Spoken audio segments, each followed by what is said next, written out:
Hi, Opimian members. Hello. We have Jacky, Blisson and Louise Wilson, your Masters of Wine tasting for Cellar 302, which is the wines of Alsace, Chile, and Argentina. Eclectic mix for you today. Yeah, it covers quite a range, doesn't it? Absolutely. So what grape varieties did we get to taste so far? Oh, we've tasted some amazing stuff. Some obviously your typical Alsatian varieties like Pinot Blanc, Pinot Gris, Riesling in every kind of style, from sparkling to late harvest, the sweet wines. And then we had some really nice stuff from Chile and Argentina too. Some Chardonnay, some Sauvignon Blanc, I think. There was Torrontés in there. Yeah, very aromatic white grape. Flagship grape from Argentina. And we've got some Argentinian Chilean reds coming up today. So we've got Carmenere from Chile, which is their flagship grape, which is always exciting. Classic. But there's quite a range, isn't there? I was surprised. Like there's a lot of the Bordeaux varieties. Cabernet Sauvignon, Cabernet Franc is a big one. From Argentina. We had some really nice ones in the and of course Pinot Noir there from Chile. So yeah, very nice. Lots of good wines to cover. What stood out for you yesterday, Jacky? Well, a couple of those Cabernet Franc from Argentina. You obviously Malbec when you think Argentina, but there were some Cabernet Franc that I thought were really pretty. And some of the Riesling, the dry Riesling from Alsace was really, really nice. I liked the okay, that's true. I think we both agreed on the Riesling Vendange Tardif from Alsace, so like a late harvest wine. Delicious, hard to argue with that. I also like the Cremant d'Alsace, which is the traditionally made sparkling wine. There was a few there that I really liked. So great value from Cremant. You know, it's made in the same way as Champagne, but you get a wonderful value, a nice mix of grapes from Alsace there. Yeah, that's true. And something that I always hear come up, Jacky, is do you have a preference when it comes to style of wine, or do you have something you gravitate towards? It really depends on the time of year and what I'm eating, obviously. So obviously, you know, in the summer months, you go more for lighter wines. In the winter months, heavier. It's pretty classic.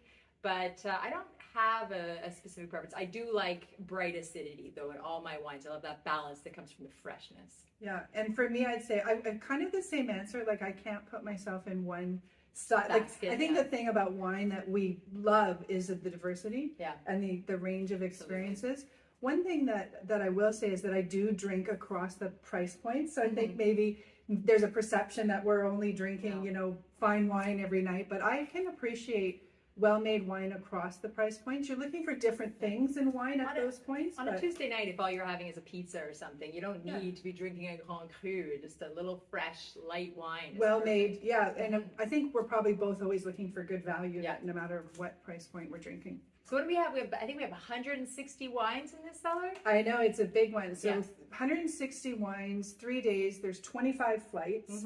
So again, let's talk a little bit about how we arrange wines into flights and why we do that. Well, you're the one who set this up, so I love it.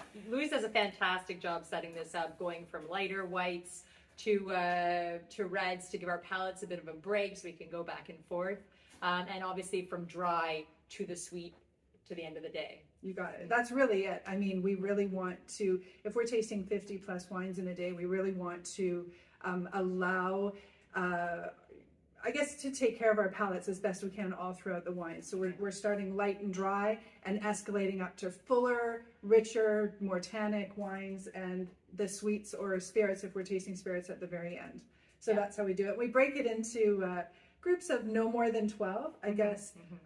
Like wines, like we might taste a variety or region all together so that we can taste them side by side and compare them and really pick the wines that are delivering the best value for the members. Yeah, a lot of water and breaks and always lunch. Yeah, good lunch. It's important.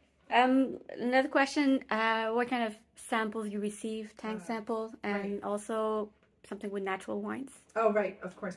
So when we receive samples from our producers, sometimes they're finished bottle samples and sometimes they're what we call tank samples. So a tank sample or a barrel sample means the wine has not been bottled yet. So it's somewhere along the winemaking process, not 100% finished, usually fairly close. Fermented. It's fermented and it's finished wine, but it's still in its aging process, and they just bottle it and stabilize it and send it to us. And we do that so that once we do the tasting and once we get the wine out to members, in certain cases there's wines that we want to have as fresh as possible. So we're tasting them as close to after the harvest once the wine is actually fermented as possible. And we can, with our experience, know what that wine is going to evolve into. So we're able to judge a wine at that stage and have a picture of what the finished bottle will be.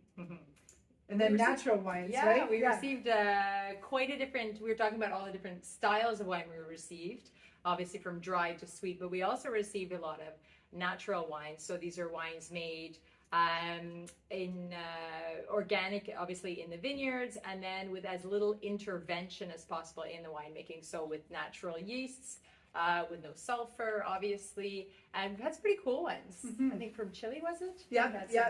We have, I think across the regions we're seeing more and more of that natural or low intervention. I think those words can be interchangeable, and there's not a absolute set of rules for producing natural and low intervention.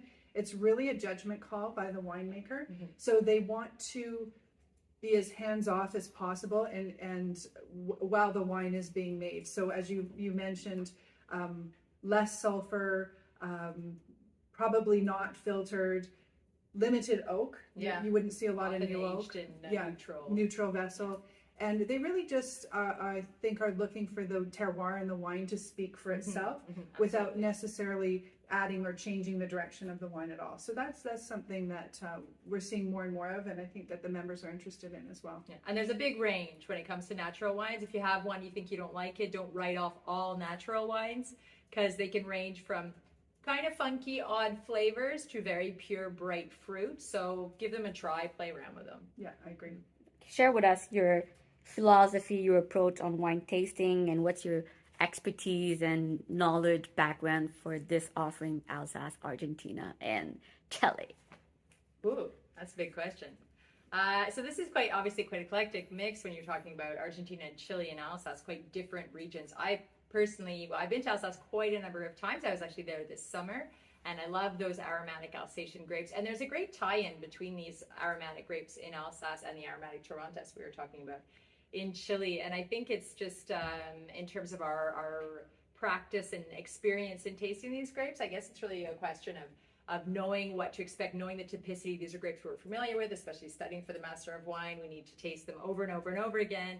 So really getting a sense of how the grape is, its sort of DNA, its personality, so you can look for that typicity when you're tasting the grapes. Yeah, I agree. And when I'm tasting the different regions, I'm looking for that typicity. And I think in the notes sometimes you'll hear me say classic example of whatever the grape is. And that always gets a tick from us when it really is expressing the grape. But also in that, each wine is also, good wines are expressing the place that they're from. So it's always a balance of, here's a grape, but this is the specific terroir that this wine was made in, and that speaks to you too. And that sense of place is something. The soil, the climate. Yeah, I think it's something that's really engaging when we're tasting wine. We can really get a sense of place. We almost feel like we're there. Yeah. So I'm looking for the classics, but also that terroir to speak through the wine.